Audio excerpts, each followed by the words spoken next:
Hello again and welcome to the Warrington Imperial Guard Tactics video. Now before we get into today's video, I'd like to say a big thank you to Brian Holman for sending in some awesome pictures of his tank commander.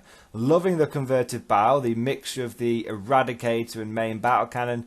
Totally looks great, Brian, and I love the fact that you've done it to denote the fact it's the Hammer of Sunderance. Always good to be able to differentiate the relic battle cannon between the other regular battle cannons. Done an absolutely fantastic job there. Of course, the tank commander out at the top of the hatch with his scimitar looks great. The flag, the heavy stubber, all looks really, really good. You've done an absolutely fantastic job on this tank commander. And I actually really like the tan and grey paint scheme as well. Really, really effective.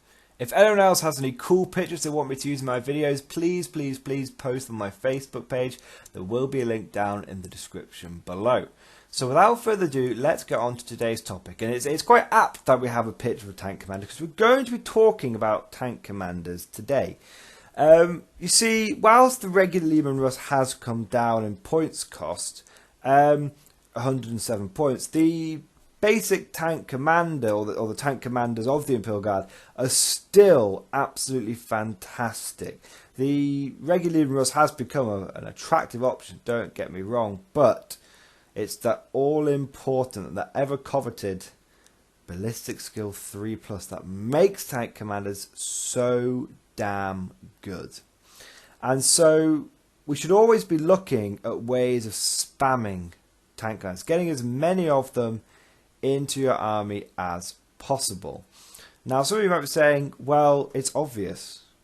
You can take 3 tank commanders. The rule of 3 denotes that you can take 3, and therefore that is as many as you can take. Open and shut case, Watson. Well, not quite.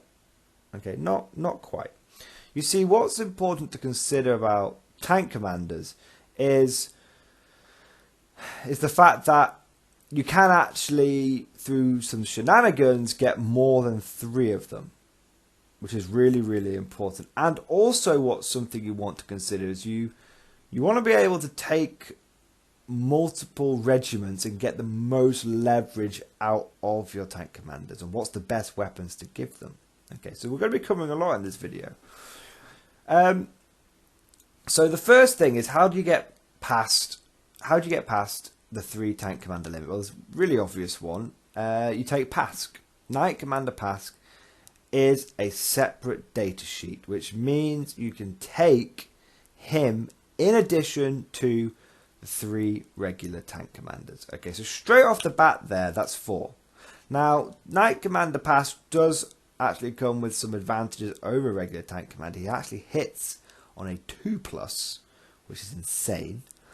And he can issue 2 tank orders, and he does have 2 small disadvantages. One, which is he can only be taken in a Acadian regiment, and 2, he cannot get access to the relic battle cannon Hammer of Sunderance because he is he's a named character.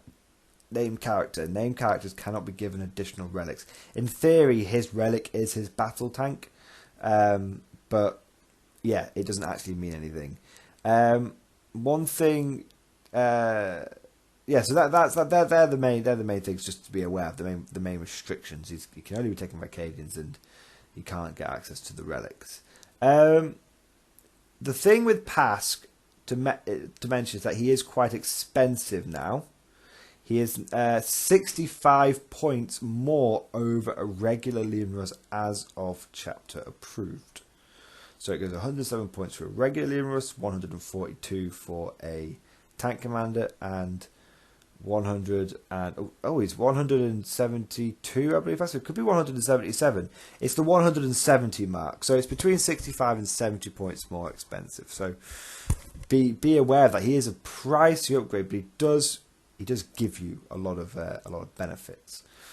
He is worth his points. So straight up, that's 4 tank commanders, and that already reaches a very important threshold because 3 tank commanders is good, but the moment as I've talked about this in previous videos, but only taking 3 of something is actually quite weak because 3 is the bare minimum you need to sort of fulfill that role, that battlefield role. But the moment one of those tank commanders goes out, you just don't quite have enough firepower. By taking 4 tank commanders, you know, if one's passed, then you're already, you know, if you lose 1 tank commander, you've still got 3 left over, which is really big. It's really, really big. So that's a really easy way. The second quite easy way of doing that is sticking with the Cadian theme, is overlapping fields of fire.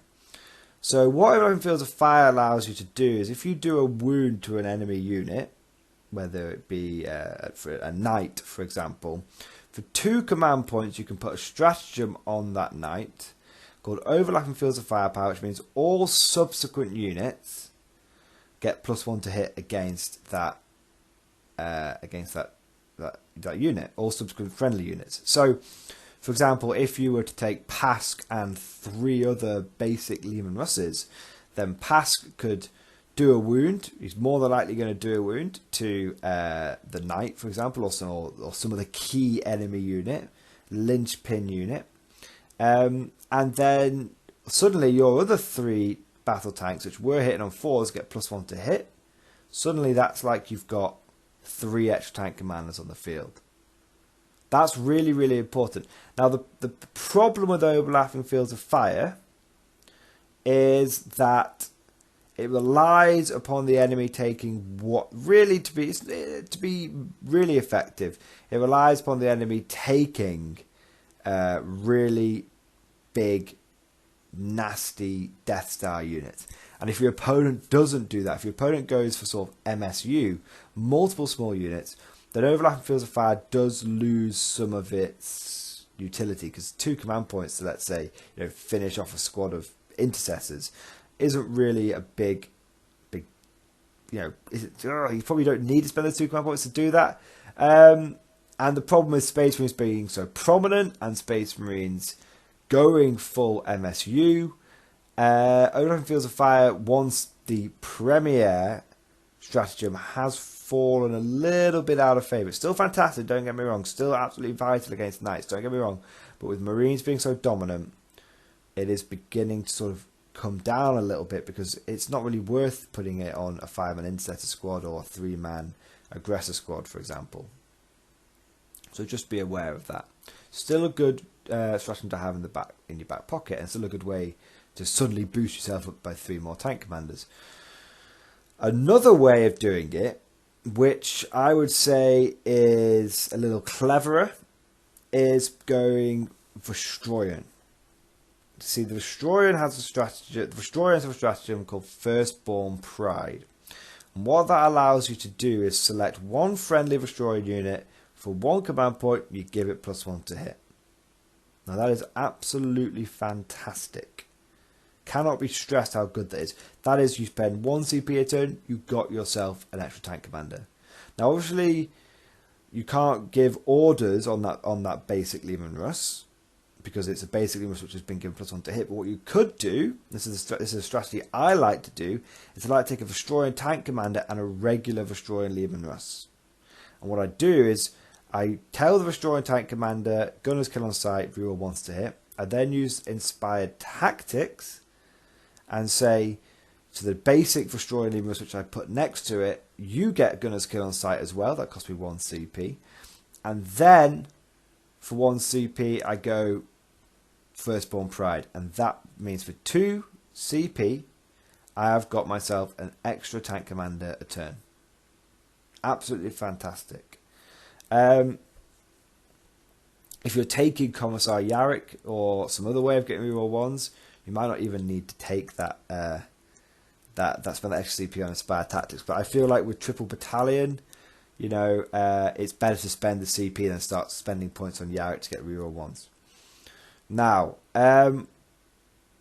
they are the 3 ways of getting extra tank commanders easily into lists. You can start looking at things like the Stygies pattern Vanquisher from Forge World, but the problem is it didn't receive any points drops in chapter approved, and you are forced to take the Vanquisher cannon, which isn't very good.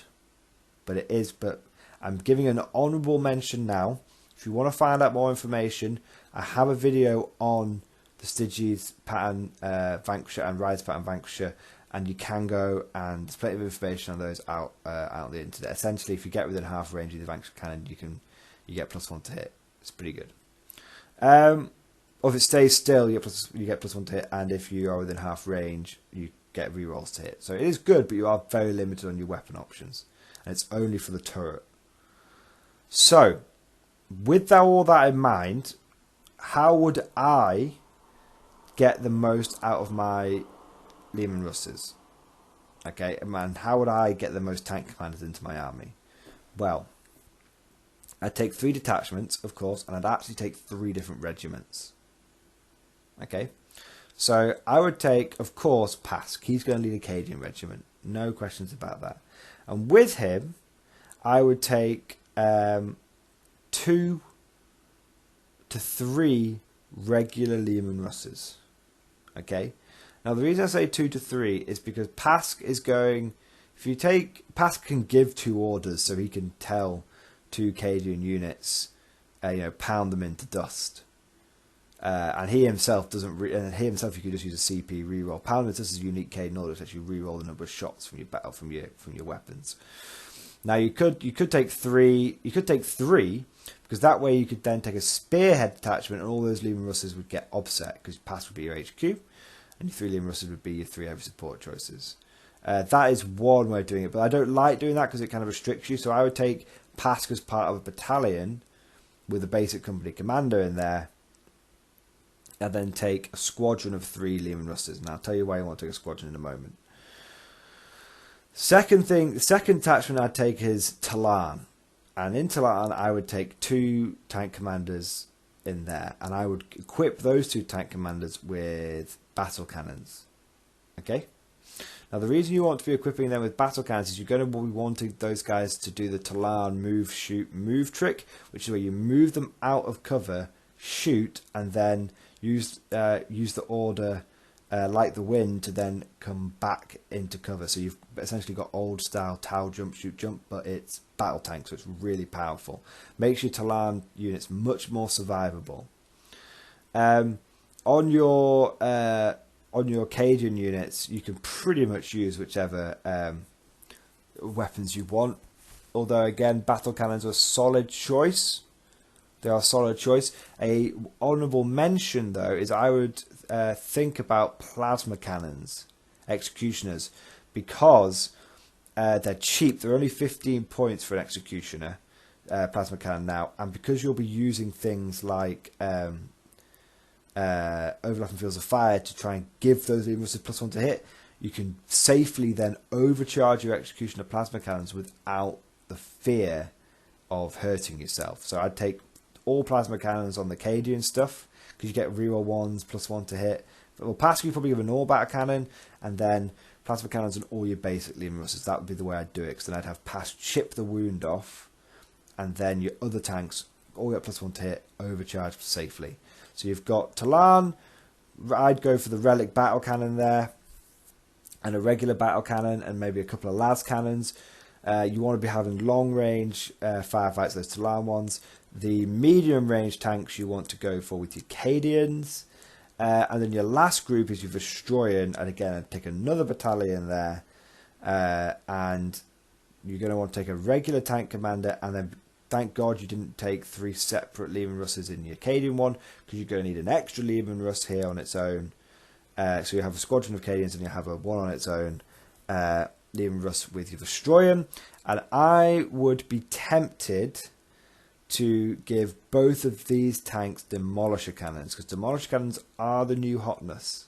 Okay, they are the new hotness, and the fact that you are playing Destroyan means that those tanks will get an extra 6-inch range on their heavy weapons. So your Demolisher cannons go from a 24-inch range to a 30-inch range, and that is a huge difference. Cannot be overstated how important that is. Honourable mention would go to taking a plasma cannon on the basic Leman Russ, because again you'll be Firstborn Priding that thing, so it gets +1 to hit, so you can safely overcharge its plasma cannons. But I do personally prefer the fact you've already going to be taking a lot of plasma cannons on your other ones. I personally prefer the Demolisher Cannon because Demolisher Cannons are the new hotness. They're fantastic. They're only 20 points and they really bring the smack down to the enemy. Some things to be aware of. Sponsons. Okay. Now, I would take sponsons. It's a difficult one. I probably wouldn't take sponsons on the Firstborn tanks because typically they are going to be moving a lot. They're going to be trying to move to get into range of those Demolisher Cannons. If I were to take sponsons, I'd go for heavy bolters. I know plasma cannons are only 4 points more, but you'll be moving, so you'll be on -1 to hit, so you could do a lot of wounds to yourself. So unless you're taking tech, either take a tech priest to attend, but then you're increasing the price again by 35 points, or take heavy bolters there to be safe. But plasma, it's not the end of the world if you take plasma cannons. Heavy bolters are just a bit safer on tanks that will be moving around a lot. Same goes for the Talon units. Typically, they're going to be moving around a lot, moving out, shooting, moving back.